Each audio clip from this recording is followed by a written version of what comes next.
we just had one of my favorite webinars every year in Chiropassion Consulting. Every year we do a January goal setting webinar, and I love it. I love it. I always do it our first week.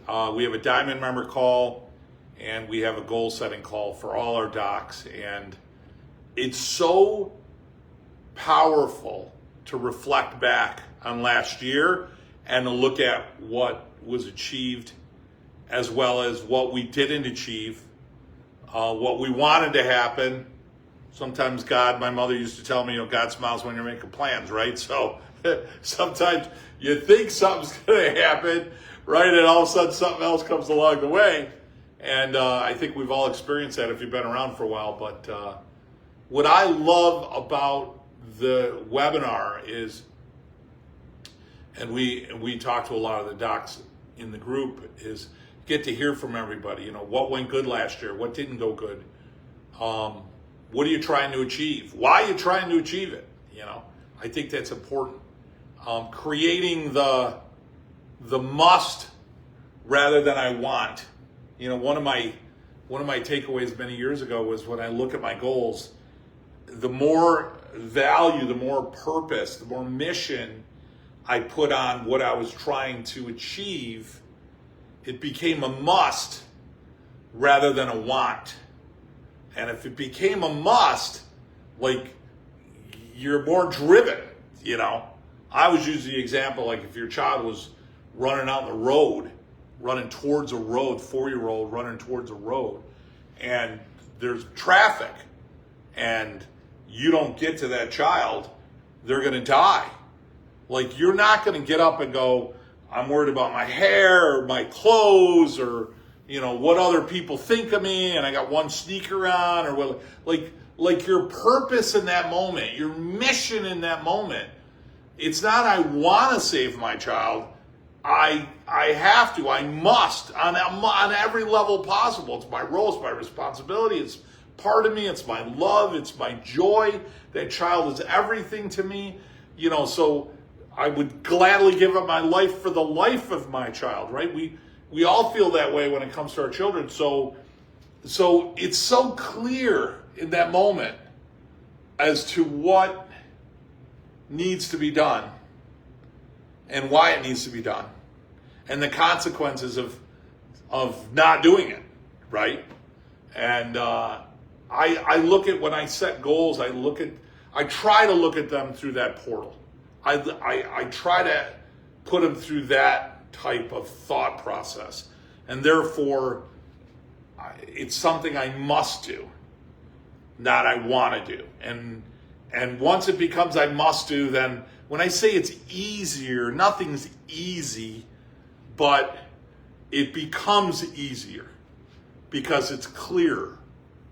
I will tell you, the man or woman that can master what needs to be done, regardless of how they feel about it, is going to master their life.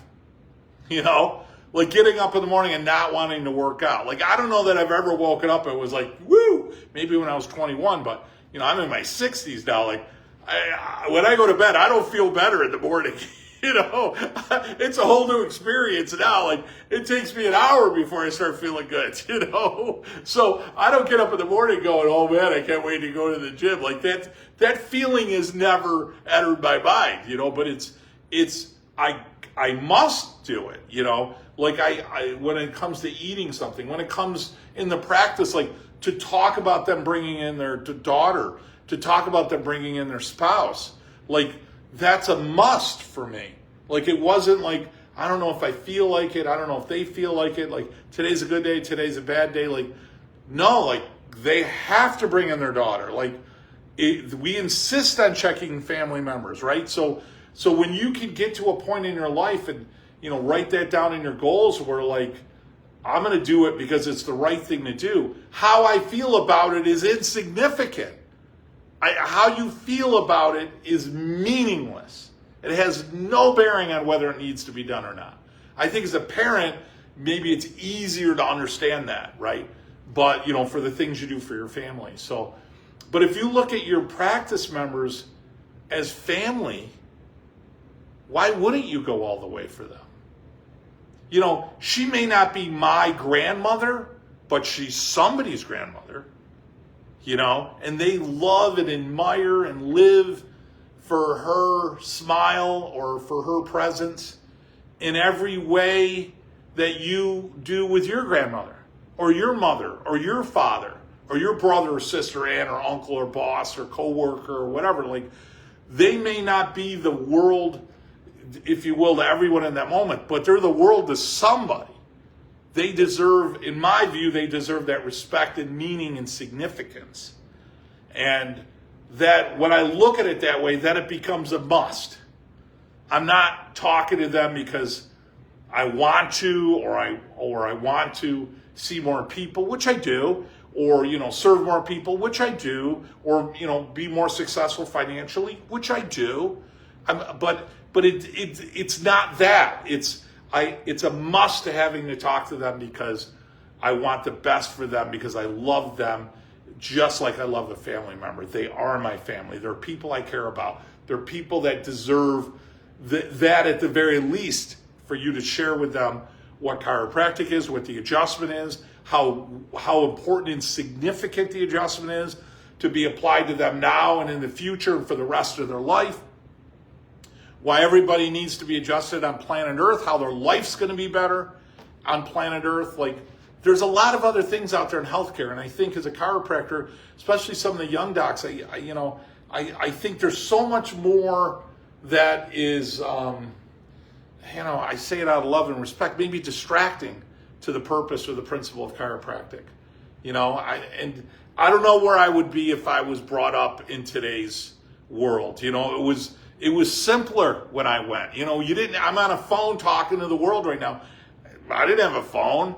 I wasn't inundated with peptides and you know, and all the other stuff out there. I wasn't, you know, influenced by any of that. You know, I was influenced by people that were chiropractors talking about innate and vital force and mental signals and getting the spine to align better so that more energy and force would express itself in the body and therefore make it healthier.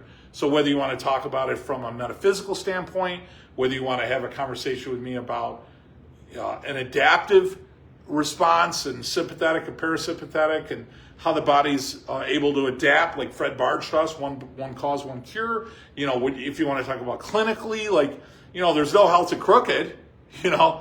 I mean, you could eat good, but you can't eat your spine straight. You know, you can't eat a nutritious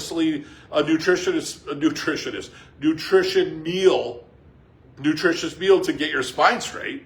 You can't exercise your spine straight. You can't drug it straight, pill it straight. You know, you can't neuropeptide it straight. You can't red light therapy it straight. Like, I'm not saying those things don't have value. I'm saying, like, those things don't improve the alignment of your spine. Like, there's only one way to straighten crooked teeth. You got to push on them.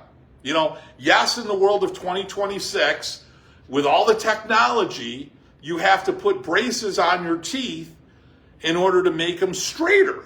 Like, the same as with your spine. Like, you can't, nothing else does it other than you with these pisiforms to get on there and start pushing on transverse processes. Like, that's it. That's how it works. So, and no one else does it. So I think, you know, to be real, the time of, like, not putting those things in your office is over. So many of the offices now, even offices that we mentor and coach, they have those other items in there. But I'm reminded by Dee Dee Palmer, and I'll bring it to this part of it. And Dee Dee Palmer taught us, because those things were there back then. There were other things out there that I think were distracting, you know, to the purist, you know, of Dee Dee and BJ, keeping it unsullied, right? And he said, make chiropractic center stage. Like, I think my message to all of you, the joy and the value is keep it center stage. Whatever else you're doing in there, don't sully the adjustment. You know, don't diminish it. Don't dilute it. whatever else you're doing, whatever else you're sharing in there that's helping people, that's awesome. But don't let it overshadow, don't let it confuse the purest form of the adjustment, because nothing replaces it. Nothing. You can change the neuronal activity and improve it and remove interference to it with your hands on a spine in a matter of moments. That elevates their immune system, their vagal tone, their breathing, their digestion, allows people to live longer, think better, have a better life. Like, there's no health in crooked. Like, no one does that other than you. Like, you do that. You bring that. You allow for that.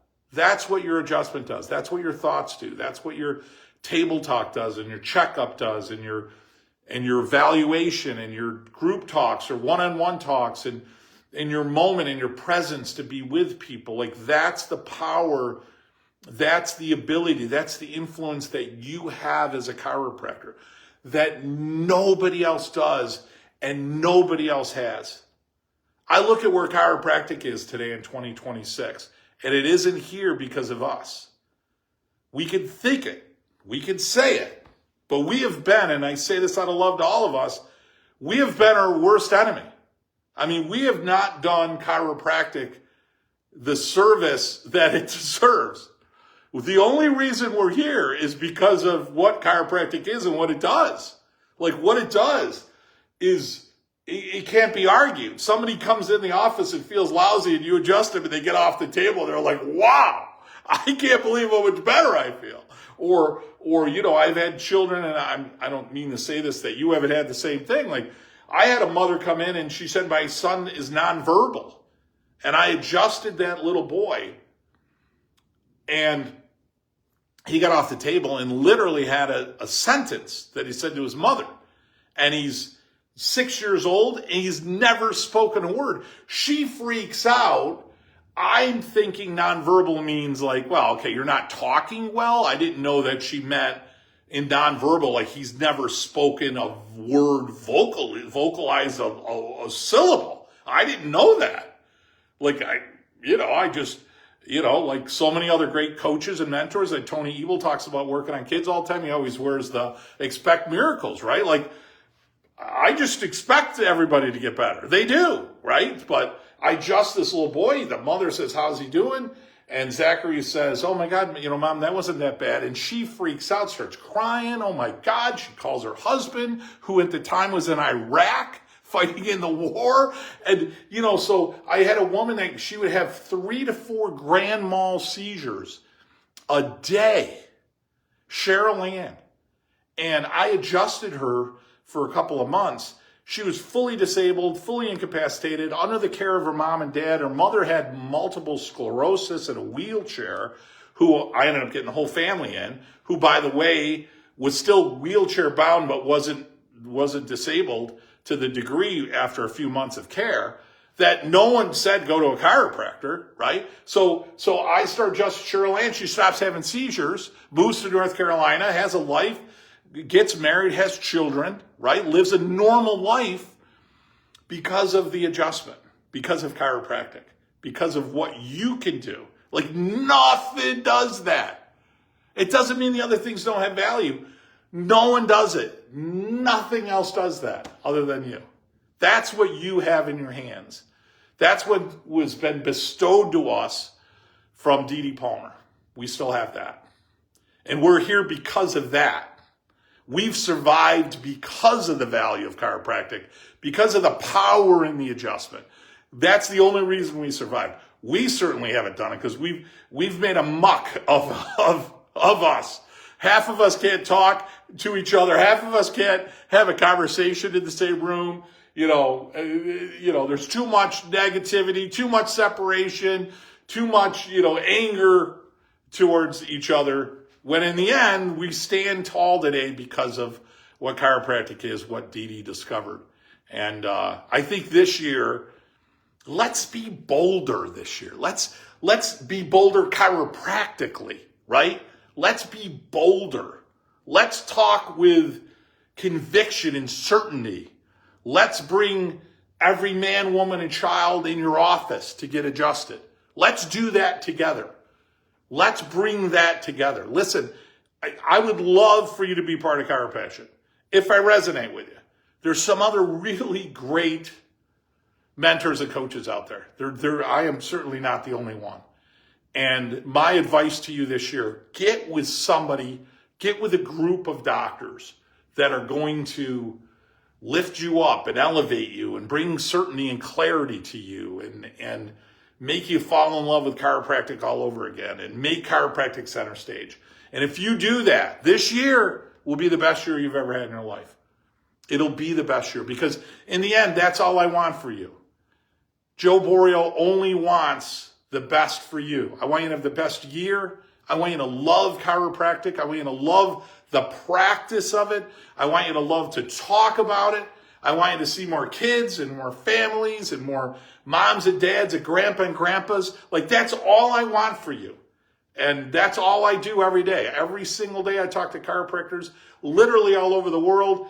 If you got a podcast, I'll jump on it. You got a webinar, I'll do it. You want to bring me somewhere and talk about chiropractic? I'm ready. Let's go. Let's do it. Let's bring it to the world where it needs to be in its place, because no one does what you do, and you have the power in your hands to change the world. And I don't say that lightly, and I'm not talking about cliche. You have the power to change the world every single time you put your hands on somebody. That's what you have. Make this year that year. Make this year 2026 that year. Let's do it all together, directly or indirectly. Let's get along with each other better. Let's love on each other a little bit more. Let's give each other a little bit more love and respect and a little bit more hug and a little bit more humility, because in the end, we all want the same thing, where we want to bring greater health, greater quality, and bring chiropractic to the forefront of healthcare. Certainly. Love and appreciate you guys. Happy New Year. Coming to you live, Dr. Joe Borio, Chiropractic Consulting.